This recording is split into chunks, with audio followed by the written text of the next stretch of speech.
குரு வாழ்க, குருவே துணை, குரு அடி போற்றி. ஸ்ரீ பாலசுப்பிரமணியர் அருளால் ஆன்மீக அன்பர்கள், ஜோதிட அன்பர்கள், நேயர்கள் அனைவருக்கும் அன்பான வணக்கங்கள். நான் உங்கள் வாழ்க வளமுடன் ஜோதிடர் ஸ்ரீ குரு சுந்தரவடிவேல்.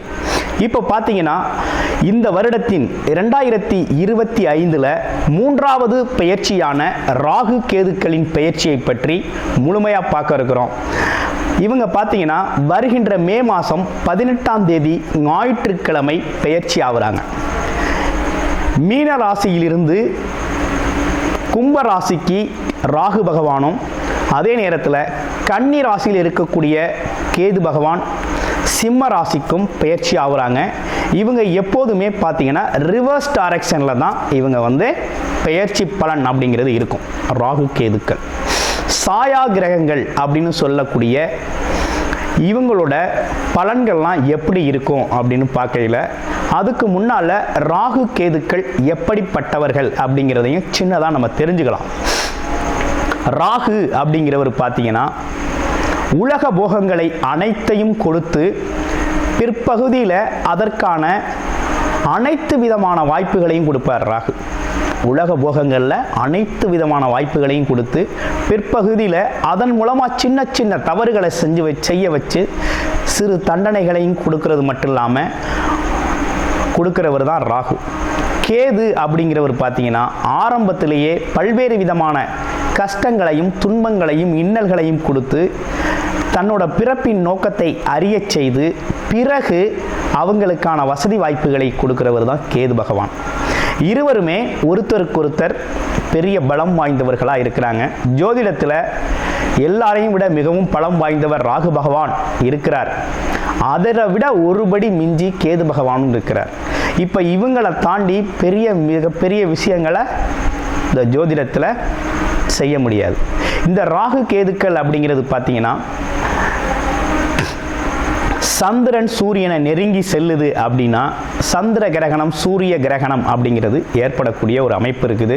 அடுத்து ராகு கேதுக்களுக்கு இடையில ஒருத்தரோட பிறப்பு ஜாதகத்தில் கிரகங்கள் அனைத்துமே அடைபட்டு போச்சு அப்படின்னா கால சர்ப்ப தோஷம் அப்படிங்கிற ஒரு பாதிப்பு ஏற்படும். இந்த காலகட்டத்தில் உங்கள் ஜாதகத்தில் எந்த கிரகம் உச்சம் ஆட்சி பெற்று வலிமையாக இருந்தாலும் அதோட பலன்களை முழுமையாக நம்ம அனுபவிக்க முடியாது அப்படிங்கிற ஒரு சூழ்நிலை இருக்குது. இப்படிப்பட்ட கிரக அமைப்புகளோடு இருக்கக்கூடிய ராகு அப்படிங்கிறது பாட்டனார் சம்பந்தப்பட்ட வம்சவழி சம்பந்தப்பட்ட விஷயத்தையும், கேது அப்படிங்கிறது ஆன்மம் உள்நிலை சம்பந்தப்பட்ட விஷயத்தையும், அம்மா வர்க்கம் சம்பந்தப்பட்ட விஷயத்தையும் குறிப்பெடுத்து தரக்கூடிய ஒரு அமைப்பு அப்படிங்கிறது தான் ராகு கேதுக்கள். இப்படிப்பட்ட ராகு கேதுக்கள் என்ன விதமான பலன்களை தர இருக்குது, இதில் உங்களுடைய ராசிக்கு இந்த பெயர்ச்சி பலன்கள் எப்படி இருக்குது அப்படிங்கிறத முழுமையாக இப்போ பார்க்க இருக்கிறோம். மீனம் ராசி காலச்சக்கரத்தின் 12வது ராசி, மோட்ச ராசி, உபயம் ராசி அப்படின்னு சொல்லக்கூடிய வகையில் பிறருக்காக தன்னோட வாழ்க்கையை தியாகம் செய்யக்கூடியவர்கள். அது மட்டும் இல்லாமல் துறவரம் மேற்கொள்வது, ஆன்மீக நாட்டத்தோடு இருக்கிறது, இதெல்லாம் பார்த்தீங்கன்னா மீனராசிக்கு பிடித்தமான சில விஷயங்கள். தனித்து செயல்படுறது, ஆமாம், கூட்டணி செயல்பாடை விரும்பாமல் இருக்கிறது. அது மட்டும் இல்லாமல் பார்த்தீங்க அப்படின்னா பிறருக்கு உபயோகமாக இருக்கிறது. ஏதோ ஒரு செயலோ காரியமோ தனக்கு நடக்குதோ இல்லையோ, தனக்கு செஞ்சுக்கணும் அப்படி இல்லையோ மற்றவங்களுக்காக தன்னோட சேவை, நேரம், உழைப்பு இது எல்லாத்தையும் தியாகம் செய்யக்கூடியவர்களாக இருக்கிறீங்க. இப்போ உங்களுக்கு என்ன நடக்க இருக்கு? ராகு கேது பயிற்சி. இவ்வளவு நாளாக ராகு கேது ராசியிலே இருந்தாங்க, 7ஆம் இடத்துல இருந்தாங்க. இப்போ பயிற்சி ஆகிருக்கு. ராசியிலிருந்து ராகு பகவான் 12ஆம் இடத்துக்கு ரிவர்ஸில் பயிற்சி ஆகிறார். எப்போதுமே சாயா கிரகங்கள்னு செய்யக்கூடிய ராகு கேதுக்கள் பார்த்தீங்கன்னாக்க அப்படியே மற்ற கிரகங்களுக்கு ஆப்போசிட்டாக தான் செயல்படும், ஆப்போசிட்டாக தான் அது பயணமும் நடக்கும். அந்த மாதிரி பார்க்கையில் 12ஆம் இடத்துக்கு ராகு பகவான் வர்றார். அடுத்து ராசியிலேருந்து 7ஆம் இடத்துல இருந்த கேது பகவான் 6ஆம் இடத்துல போய் வலிமை பெறார். அப்போ 6, 3, 6, 10, 11ஆம் இடங்களில் பாம்பு கிரகங்கள் இருக்கிறது அப்படிங்கிறது ரொம்ப நல்லது. ஆனால் இங்கே 6ஆம் இடத்துல இருக்க கேது அப்படிங்கிறது ஒரு நல்ல விஷயத்தை தான் உங்களுக்கு கொடுக்க போகுது. பயப்பட வேண்டாம். எதிரி, கடன் பிரச்சனை, நோய் பிரச்சனைக்கெல்லாம் ஒரு தீர்வு கிடைக்கும், உறுதியாக உண்டு. எதிரிகள்லாம் உங்களை பார்த்து அஞ்சுவாங்க, பயப்படுவாங்க, தள்ளி போகாங்க. போட்டியாளர்கள்லாம் கொஞ்சம் உங்களுக்கு இருக்க மாட்டாங்க. அதே போல் வேலையில் தொந்தரவாக இருந்த சிக்கல்லாம் மாறும். கூட வேலை பார்த்தவங்களாம் கொஞ்சம் தொந்தரவுகள் குறையும். மேலதிகாரியோட நட்பு கிடைக்கும். அவர் எதிரியாக பார்த்தவர் இப்போ அவர் நட்பாக பார்க்கக்கூடிய ஒரு நல்ல நிலை ஏற்படும். அடுத்து உடல் ஆரோக்கியம். வயதானவர்கள் உடல் நலக்குறைவு இருக்குது அப்படின்னா பார்த்தீங்கன்னா உடலில் ஆரோக்கியம் ஏற்படும். எங்கே வைத்தியம், எப்படி பார்த்தா வைத்தியம் நல்லாயிருக்கும், வைத்தியத்தில் எது இப்போ இந்த காலகட்டத்தில் உங்களுக்கு எது சிறப்பாக வரும், எது உடல் ஏற்றுக்கிறோம், அது மட்டும் இல்லாமல் எங்கே உங்களுக்கு இதுக்கான தீர்வு கிடைக்கும் அப்படிங்கிற அனைத்து தகவலோட உடல் ஆரோக்கியம் மேம்படும். அடுத்து பகை, எதிரியெல்லாம் நட்பு பாராட்டுவாங்க. இவ்வளோ நாள் எதிரியாக இருந்துட்டோம், நான் உன்னைய முறைச்சு நீ என்னைய முறைச்சு, உங்ககிட்ட நான் சண்டை போட்டு என்கிட்ட நீ சண்டை போட்டு என்னத்தை சாதிச்சிட்டோம், ஒருத்தருக்கு உதவியாக நட்பாக அன்பாக வாழ்க்கையை நகர்த்துவோம் அப்படின்னு நட்பு பாராட்டக்கூடிய காலமாக மாறுது. அடுத்து வேலைகள் நல்லா இருக்குது. அப்போ கிட்டத்தட்ட அடிமை ஜீவனம் ரொம்ப நல்லா இருக்கக்கூடிய ஒரு அமைப்பு அப்படிங்கிறது இருக்குது. அப்போ இன்னொரு விஷயம் என்னென்னா, பாம்பு கிரகங்கள், கெட்ட கெடுதல் செய்யக்கூடிய கிரகங்கள், கர்ம வினை கிரகங்கள்லாம் பார்த்திங்கன்னா மறைவு ஸ்தானத்தில் இருக்கிறது நல்ல பலன்களை கொடுக்கும். இப்போ ராகு அது மாதிரி 12ஆம் இடத்துல இருக்காரே, நல்ல பலன்களை தருவாரா அப்படின்னு பார்த்தோம்னா கண்டிப்பாக கொடுப்பார். எப்படி கொடுப்பாரு அப்படின்னா, வெளிநாடு யோகத்தை கொடுப்பாரு, வெளியூர் பயணங்கள் சம்பந்தப்பட்ட யோகத்தை கொடுப்பாரு. அதே போல் விரயங்கள், பெரும் விரயங்கள் மூலமாக அசையும் மற்றும் அசையா சொத்துக்களை உருவாக்குவார். தூக்கம், நல்ல போஜன விரும்பியாக உங்களை வச்சுருப்பார், விரும்பியதெல்லாம் கிடைக்கும் அப்படிங்கிற மாதிரி இருக்கும். அதே போல் பார்த்தீங்கன்னா அந்தரங்க சுகங்கள் அப்படிங்கிறதெல்லாம் ரொம்ப அதிகப்படுத்தி தருவார். அதே நேரத்தில் பார்த்தீங்க அப்படின்னா ராகு அப்படிங்கிறவர் இன்னொரு விஷயம், நல்ல விஷயங்கிறது இவெல்லாம் வந்துருச்சு, கெடுதலான விஷயமும் இருக்குது. உங்களோட பிறப்பு ஜாதகத்தில் சரியில்லாத ராகு கேது அமைப்புகள் ஸ்தானபலம் பெற்றிருக்கு அப்படின்னா அதில் கொஞ்சம் கவனம் எடுத்து பார்த்துக்கோங்க. ஏன்னா கேது அப்படிங்கிறவர் பார்த்தீங்கன்னா அரசுக்கு எதிராக சட்டத்துக்கு புறம்பான தொழில்களை செய்ய வைப்பார். கலப்படம் பண்ணுறதெல்லாம் ராகு பகவான் கலப்படத்தெல்லாம் உருவாக்குவார். அது மட்டும் இல்லாமல் இழி தொழில்கள்னு சொல்லக்கூடிய சில விஷயத்தில் ஈடுபடுத்துவார். அதே போல் பெண்கள் சம்பந்தப்பட்ட விஷயத்திலையும் ராகு பகவான் ஈடுபடுத்துவார். மண்ணாசை, பெண்ணாசை, பொன்னாசைன்னு சொல்லக்கூடிய அனைத்தையுமே ராகு பகவான் அதீத தனி துணிச்சலோடு இறக்கி விடுவார். அதனால் கொஞ்சம் கவனமாக இருக்கணும் இந்த விஷயங்களில். பொறுமையும் நிதானமுமாக செயல்படணும். எப்போதுமே மீனராசி அன்பர்களை பொறுத்தவரை பொறுமையும் நிதானமுமாக தான் இருக்க இடம் தெரியாத அளவுக்கு செயல்படக்கூடியவர்கள் தான். கொஞ்சம் அறிவுபூர்வமாகவும் செயல்படக்கூடியவர்கள் தான். சிந்தனை, ஞானம் அப்படிங்கிற ஒரு விஷயம் இயற்கையாகவே நமக்கு உண்டு. ஆனால் இருந்தாலும் இந்த காலகட்டத்தில் அதில் ஒரு தடுமாற்றம் அப்படிங்கிறது உருவாகும். பரிகாரம் செஞ்சுக்கங்க.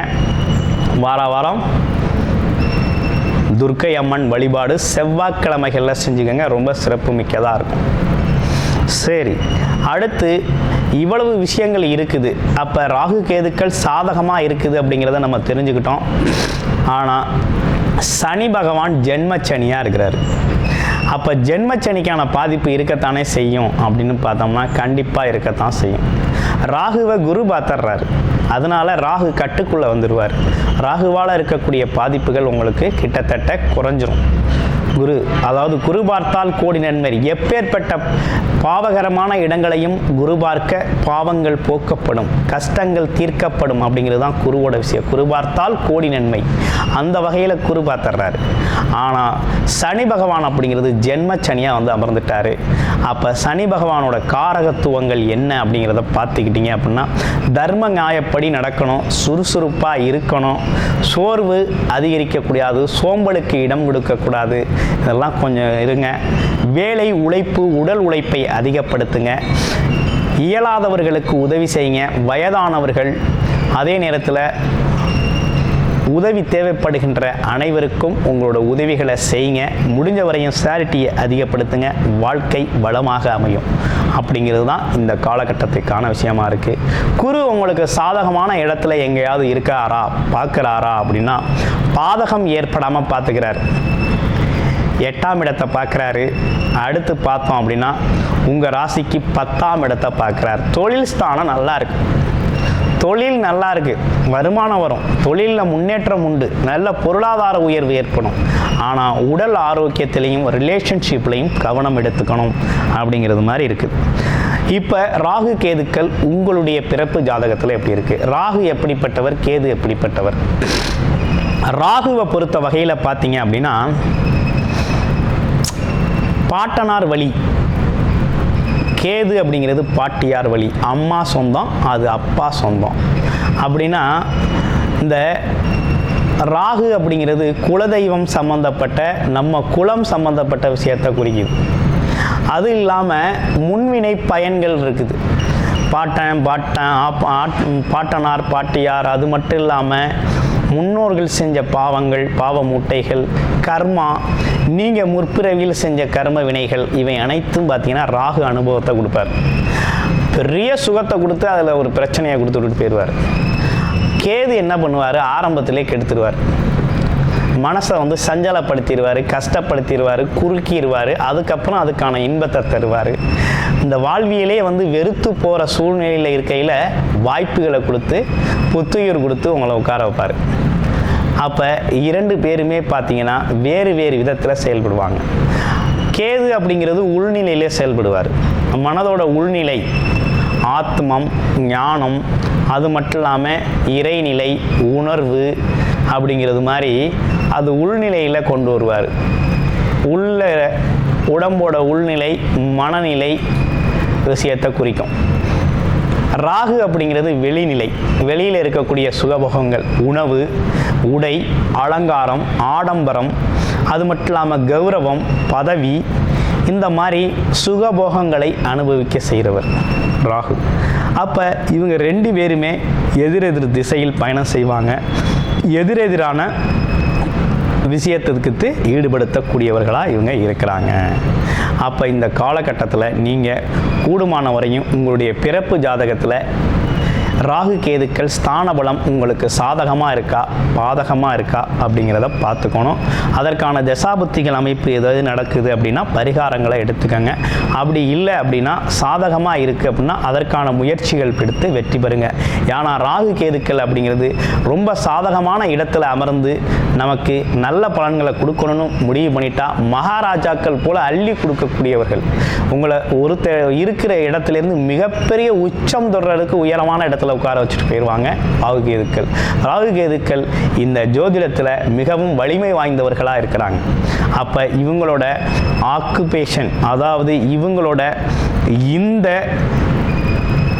ஜோதிடத்தில் முக்கிய பங்கு வகிக்கக்கூடிய வகையில் தான் ராகு கேதுக்கள் செயல்படுறாங்க. ராகு கேதுக்களோட பயிற்சி அப்படிங்கிறது மிகவும் முக்கியத்துவமான பயிற்சியாக இருக்குது. உங்களோட உடல் ஆரோக்கியத்தில் கவனம் எடுத்துக்கங்க. ராகு கேதுக்களோட பரிகாரங்களை முழுமையாக ஃபாலோ பண்ணிக்கங்க. வாழ்க்கை வளமாகும். நன்றி, வணக்கம், வாழ்த்துக்கள்.